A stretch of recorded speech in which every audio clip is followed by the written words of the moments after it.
Rebecca's back, pro personal trainer and longevity expert here.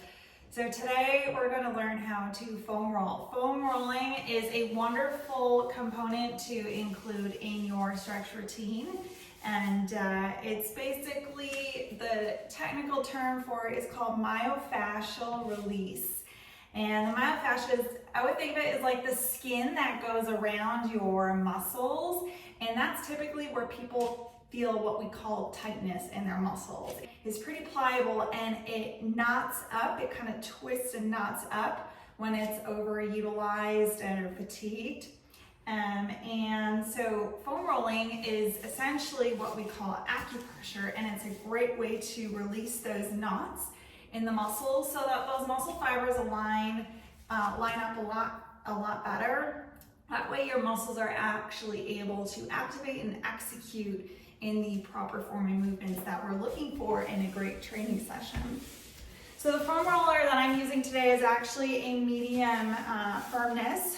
The blue one is the softer one that you'll see oftentimes in the gyms, and that's great for beginners. I would say the black one's probably the next step up, and then you also have the foam rollers with the spikes on the ends and the different designs, and those are a little bit more advanced if you're able to handle those, and it's just a little bit more targeted in those muscles. So today what we're going to do is we're going to start off with a pretty basic one. I'm actually going to start off with my back. I love to start with back exercises or back stretches because, like I said before in some of my earlier videos, everything starts with the spine, right? Everything starts with the back and it emanates down from there. This is where our nervous system is. So if we're able to loosen this up all the way down, then we're going to be pretty good going forward into our extremities. So I'm going to go ahead and start with my lower back right here. And I'm going to set up in this kind of crab-like bridge position. And I'm going to start rolling out my QL muscles, my quadrilateral muscles, right next to my spine, right? This is where we oftentimes feel a lot of tightness. Mind you, I'm not rolling on my spine, just right next to it. And I'm going from about mid-back all the way down to my hip bone. So I'm just kind of feeling this out. And I'm using my elbow for a little bit of support. If it's intense, I would definitely put more pressure in that elbow to take on some of the weight, but if it's maybe not enough, you can also come off that elbow. It's going to become a lot more intense, and you're also able to roll up a little bit higher once you do that. So again, just doing a quick body scan right here, feeling out where I feel some tenderness, and I feel some right about here. So I'm just going to take a few seconds, just kind of explore this area a little bit and go ahead and let itself work itself out. Now, one of the most important components to foam rolling is breathing with it, right? So my muscles actually aren't releasing too well because I'm talking at the moment, but what you want to do is you want to get in a lot of exhales, right? So it's going to look like this. Ooh, there we go. I just felt the muscle release. Your muscles will only release on an exhale. They won't release on an inhale. So that's why it's really important to take your time on the exhales to let that muscle release. Good. And then I just have my hand behind my head just for a little neck support, because if you're in this position for a while, you can start to feel a little strain on that neck. So just giving yourself a little support as you need it. All right, let's go ahead and explore the other side and see how that feels. Again, same position right here. Doing a big roll on the first few. Getting a nice body scan in, feeling out those muscles. Now for me, this side maybe doesn't feel quite as tight, quite as tender, but I think I found a spot a little more on my mid-back right here, so I'm just gonna go ahead and explore this for a little bit and doing it with some good, strong exhales. And as you exhale, I want you to think about letting your body just sink down, letting gravity just kind of taking over and sinking into the foam roller, just releasing all that muscle tension.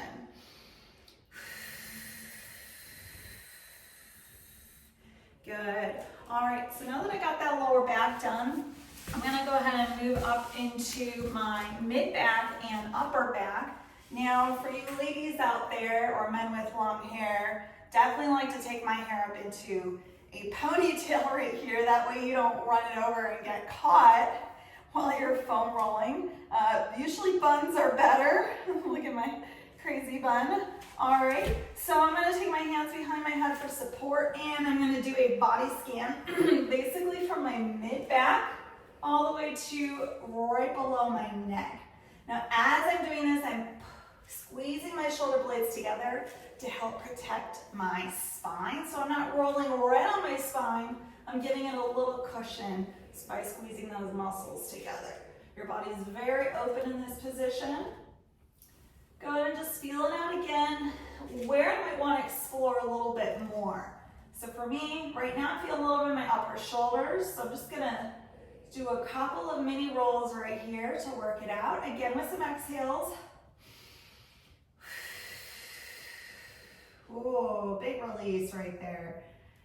And then work my way back down. And if I want to get a little extra lower back after that one, sometimes I go into, do a little bit extra on both sides right here. All right, so that was our back warm up for our foam rolling. Okay, now we're gonna go into our quads. Now this is a pretty big muscle, so there's a lot we can work on in here. What I'm gonna do is I'm gonna set myself up in a elbow plank position right here.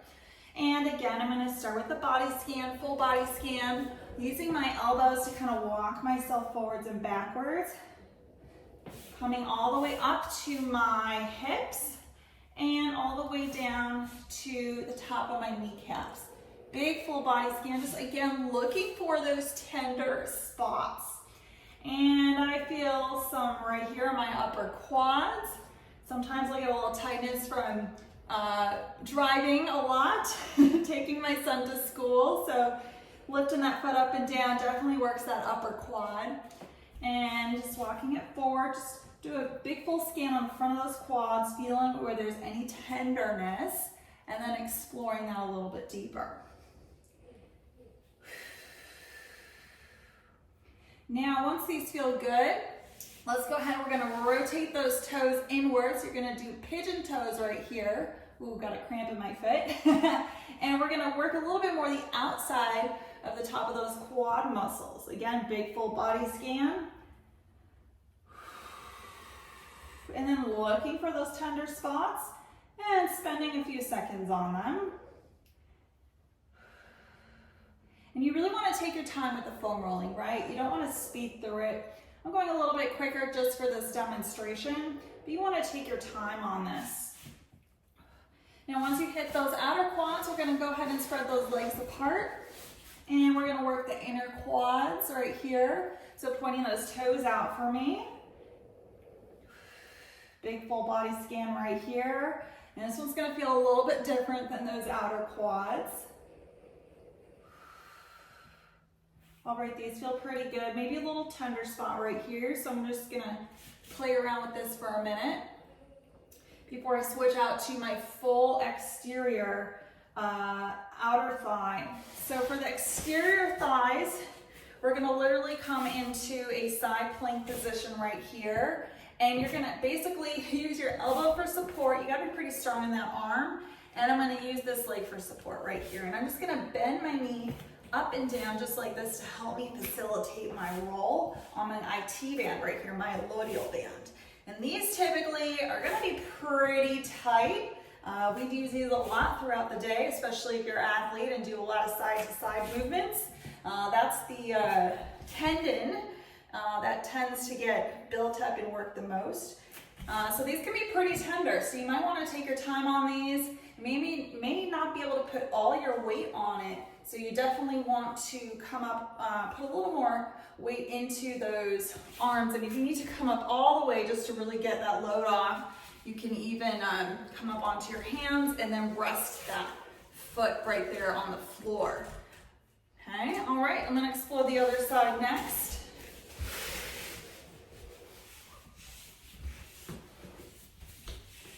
Same thing right here, just giving a big scan from hip to knee. Feeling for those tender spots. Good, ooh, there's one right there, kind of mid-upper quad.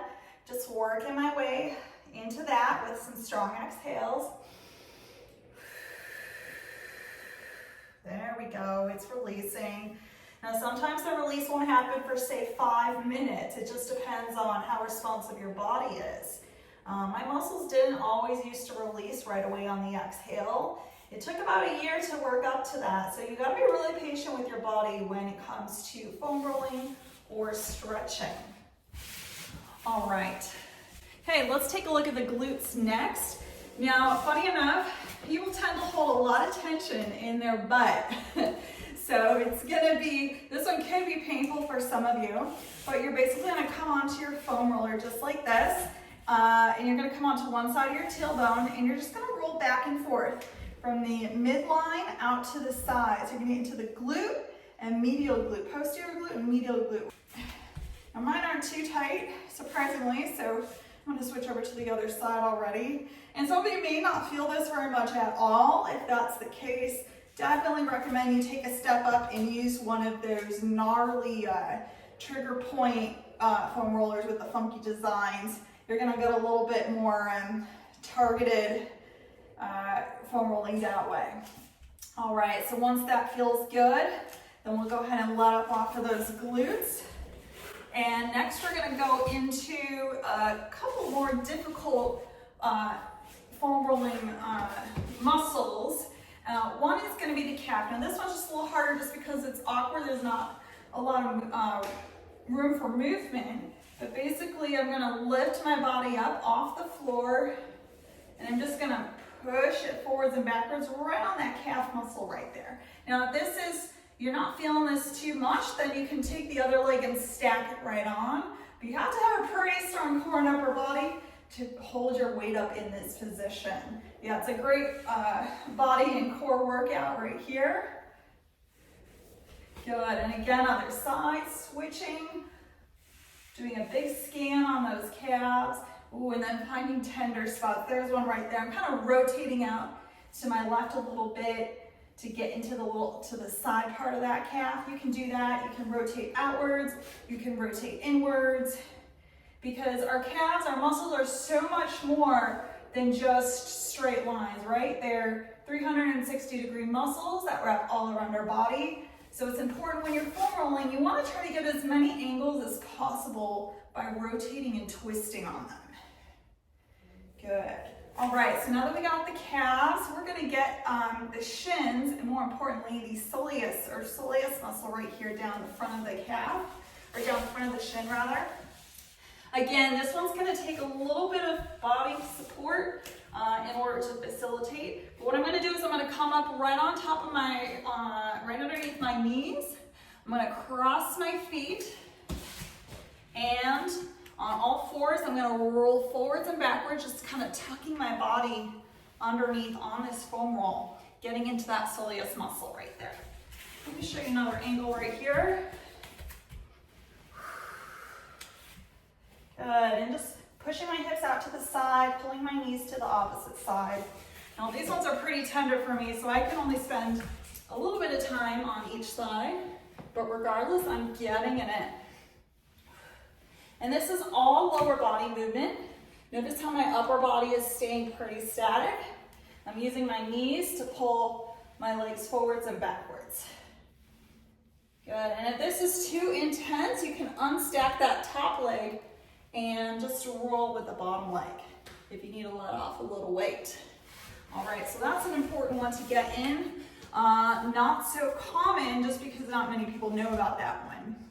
All right, now we've done legs. Let's go ahead and get into a little bit of upper body right here. Again, a little bit more awkward, a little bit harder to get into some of these spaces, but what I want to get is into these pec muscles right here. These tend to be tight on a lot of people because all day we're doing a lot of this hunching over the computer, and these muscles just shorten and get tight. And so we want to really work on opening those up. So it's good to try to do this one a couple times a week to get that opened up. So you're going to figure out, you're going to kind of play around with the angle right here. And I'm kind of facing about 45 degrees across my foam roller right here. 45 degrees, one leg straight, one leg bent, and I'm just going to rotate my body side to side right here. It's going to be a very small movement, almost getting into the inner shoulder socket right there. And again, may slip, so you may need to adjust a little bit. But I'm just making these small movements forwards and backwards, side to side, getting into that pec muscle, putting pressure on it. And again, exhaling as you foam roll, always getting in that exhale. All right, once that feels good, we'll go ahead and do the other side. Just finding the right angle on this one.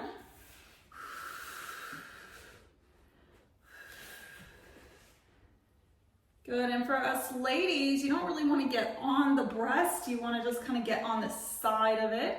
So just be careful with that. We have a lot of veins and delicate things there, so want to just make sure we're hitting that pec muscle. It's the part that feels harder, not the squishy part. Good, just pulling yourself forwards, backwards, almost getting into the armpit, I would say, because that's where that pec muscle, that pectoral muscle connects, is into that, around the side of the body, into that arm socket. All right, so those are some of my favorite muscles to foam roll out, because we tend to use them a lot and they get pretty tight. Those are just a couple of foam rolling exercises I recommend you can incorporate into your stretch routine. And again, you can do this before you work out to help loosen those muscles up, getting them ready to perform, as well as afterwards, helping them to relax and not become quite so tight once you're done with your workout. All right, guys, Rebecca here. Thanks for watching my video.